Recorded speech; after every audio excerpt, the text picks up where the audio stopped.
Howdy hi ladies and gents, I'm the Experter and I love talking about Lorcana, deck techs and rulings that you may not be aware of. If you like the sound of that, be sure to follow for more, but let's get into this video where we're going to be talking about accessibility. Now I did do a video responding to a comment about accessibility earlier on, however I wanted to do a sequel video talking about other accessible options that are going to be viable but aren't necessarily endorsed by Ravensburger. So bear in mind, even though I personally suggest and recommend these, do note that I highly recommend you support the official release of the game and support it officially as best as you can. These are digital-based options that are not fully supported by Ravensburger at this point in time, so bear that in mind. The first option is Tabletop Simulator on Steam. You can go onto Steam, buy Tabletop Simulator with a couple of your friends. It normally goes on sale pretty much every single time. It's a fantastic game anyway that lets you play a bunch of tabletop games for a bunch of different companies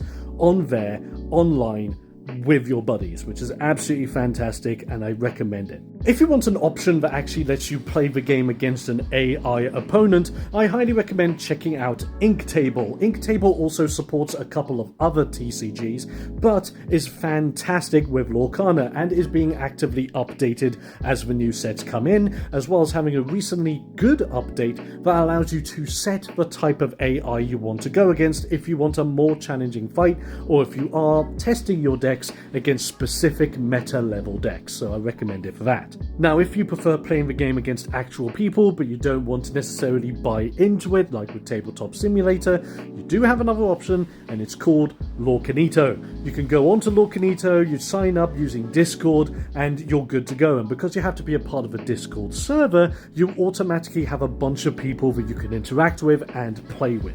The trick I have with Lorcanito, however, is that even though it is being actively worked on a lot, it is still very buggy. So if you don't like buggy software, this will annoy you. But it is a fantastic way of you getting into a game against random opponents, and if you and a bunch of buddies do want to play together, you can set up private lobbies to be able to play against each other as well and test very specific decks that you are working on in real life. So those are some accessibility recommendations from me, and remember what I said earlier in the video, please support the official release because these releases are not openly supported by Ravensburger. Yeah, I'm still confused as much as you are whether it's Ravensburger, Ravensburger, it's all over the shop. But if you have any more questions about Lorcana, how you can get involved, or any questions in particular with rulings or any of that jazz, let me know in the comments, hit me up in the DMs. Follow for more Lorcana action and I'll be seeing you next time.